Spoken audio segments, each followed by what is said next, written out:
Assalamualaikum warahmatullahi wabarakatuh. Saya Rika Rojayana dengan NIM 23060919110, mahasiswa Tadris IPA semester 5 kelas D. Nah, di sini saya akan menjelaskan sedikit materi tentang ekspresi gen dan mengenal lebih jauh atau mengenal lebih dalam tentang nukleus. Nah, mari kita simak videonya sampai akhir.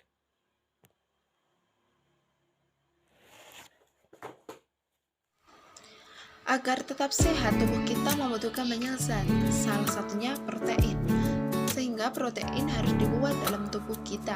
Proses pembuatan protein ini dikenal sebagai sintesis protein. Tapi pernah nggak sih kita bertanya, mengapa tubuh kita harus membuat protein?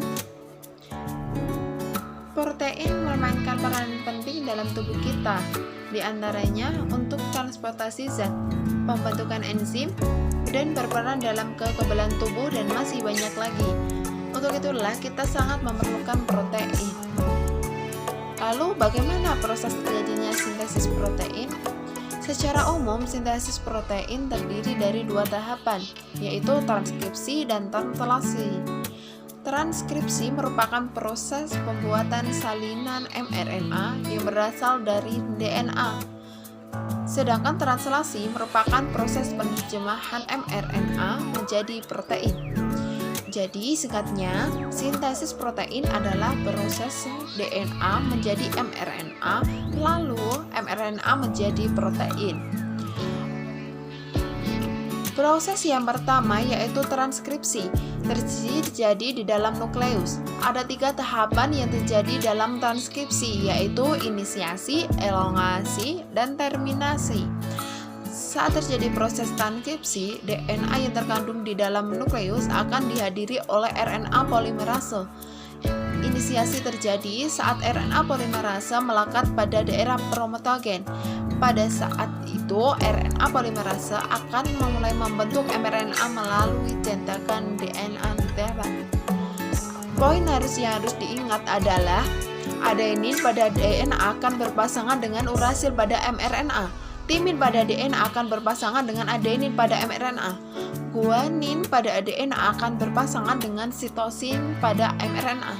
Sitosin pada DNA akan berpasangan dengan guanin pada mRNA. Inilah yang perlu diingat.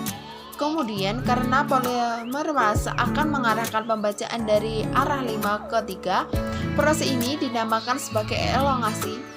Transkripsi akan berakhir saat polimerase sampai pada daerah terminator. mRNA yang telah terbentuk mengandung urutan 3 basa nitrogen yang dikenal sebagai kodon. Selanjutnya, mRNA atau yang dikenal sebagai kodon ini akan meninggalkan nukleus melalui pori-pori nukleus menuju sitoplasma untuk memulai translasi. Selanjutnya yaitu proses translasi. Sel merupakan unit dasar penyusun makhluk hidup. Di dalam sel terdapat nukleus yang mengandung genom. Pada manusia, genom dibagi menjadi 23 kromosom yang dimana masing-masing kromosom tersebut mengandung uraian panjang yang disebut gen. Gen terdiri dari DNA yang mengikat histon. Gen merupakan bagian dari tiap DNA yang dapat membuat protein ketika DNA tersebut ditukar. Ada saatnya DNA melekat pada enzim.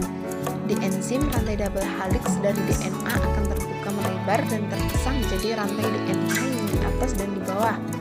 Pada saat DNA menempel pada enzim, tiba-tiba datanglah nukleotida mRNA yang bergerak dari luar ke dalam, mengikat nukleotida DNA pada rantai yang paling bawah sesuai dengan kode genetiknya.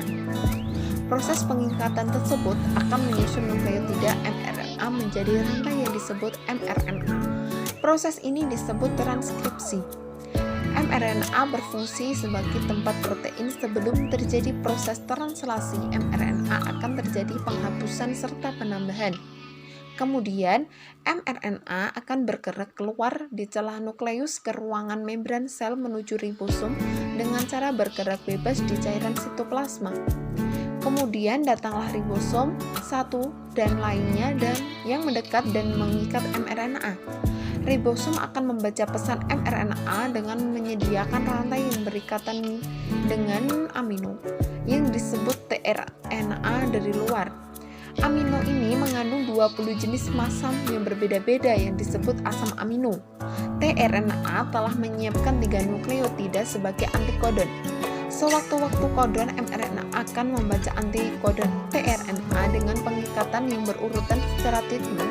Karena tRNA dibaca treatment saja, akibatnya asam amino yang sesuai urutan antikodon tRNA mendorong kodon mRNA. Kemudian terjadilah pengikatan antara asam amino yang terlepas dari satu tRNA dengan asam amino dari tRNA baru.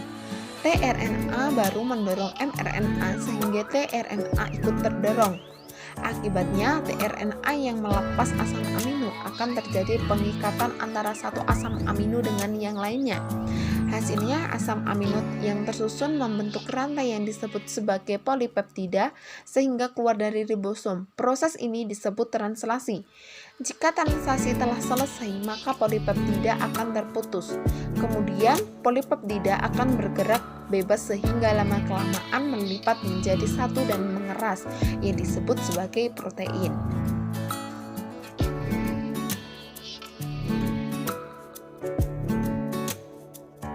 Selanjutnya yaitu kita akan membahas tentang nukleus atau inti sel. Nah, mari kita belajar lebih dalam tentang apa sih itu nukleus dan bagaimana strukturnya. Nah, nukleus atau inti sel merupakan komponen sel yang sangat penting karena berperan dalam pengaturan atau pengendalian semua proses atau aktivitas yang terjadi di dalam sel. Jika nukleus yang ada di dalam sel dirusak, sel tersebut tidak dapat melanjutkan perkembangannya dan lama-kelamaan akan mati. Sebagai contoh, jika nukleus organisme bersel satu, contohnya amoeba, dikeluarkan atau diambil, amoeba itu dapat hidup selama beberapa hari, namun akan tetapi tidak dapat makan dan membelah diri sehingga pada akhirnya akan mati. Nukleus memiliki bentuk yang bervariasi antara lain bulat, oval, lonjong, atau gepeng. Pada beberapa jenis sel, penimbunan bahan-bahan di dalam sitoplasma mengakibatkan nukleus menjadi gepeng. Misalnya karena penimbunan hasil sekresi dan hasil kelenjar mukosa atau penimbunan lemak dalam sel-sel lemak. Namun, jika timbunan bahan tersebut dikeluarkan dari dalam sel, nukleus menjadi bulat kembali. Sebagian besar sel hanya memiliki satu nukleus dengan beberapa pengecualian. Nah, antara lain yaitu sel-sel bulu tapis phloem dan sel-sel darah merah mamalia yang tidak memiliki nukleus. Paramecium dan sebagian besar jamur Basilimicota memiliki 2 nukleus serta sel-sel tulang dan sel-sel otot memiliki banyak nukleus. Nukleus tersusun atas 3 komponen utama yaitu membran nukleus, plasma inti, dan anak inti. Nah, pertama-tama mari kita bahas membran nukleus. Membran nukleus atau selaput inti bisa disebut juga sebagai karioteka, membatasi daerah nukleus dengan sitoplasma. Membran ini terdiri dari 2 lapisan yang dipisahkan oleh celah atau ruang sempit yang disebut ruang periknukleus. Membran nukleus 3 kali lebih tebal dibandingkan membran sel. Dengan menggunakan mikroskop, membran nukleus terlihat memiliki banyak pori.